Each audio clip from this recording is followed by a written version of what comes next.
சின்னம் வேணும்ல. அப்போ அறிஞர் அண்ணா என்ன பண்றாரு அப்படின்னா, எங்க கட்சிக்காரங்க ஏற்கனவே உதயசூரியன் சின்னத்துல நின்னு போட்டியிட்டு ஜெயிச்சிருக்காங்க. இந்த உதயசூரியன் சின்னத்துக்கு சொந்தக்காரரான கோவிந்தசாமி படையாச்சியும் எங்கள் கட்சியில தான் இப்போதைக்கு இருக்கிறாரு. ஆகையினால எங்களுக்கு உதயசூரியன் சின்னத்தை நீங்கள் ஒதுக்கணும் அப்படின்னு சொல்லி யார்கிட்ட கேட்கிறாரு?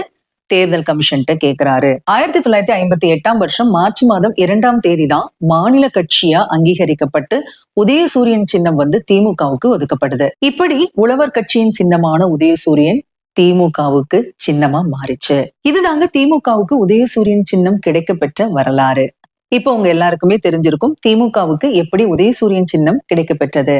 இன்னைக்கு வரைக்கும் பாத்தீங்க அப்படின்னு சொன்னா, நான் ஏற்கனவே சொன்ன மாதிரி இந்திய அரசியல் வரலாற்றிலேயே 68 வருஷமா ஒரே சின்னத்தில் போட்டியிடக்கூடிய ஒரே கட்சி திராவிட முன்னேற்ற கழகம், அதாவது திமுக அப்படின்னு சொல்லிட்டு இன்னைக்கு நிறைவு செய்யற. மீண்டும் மற்றும் ஒரு தகவலோடு உங்களை சந்திக்கிறேன்.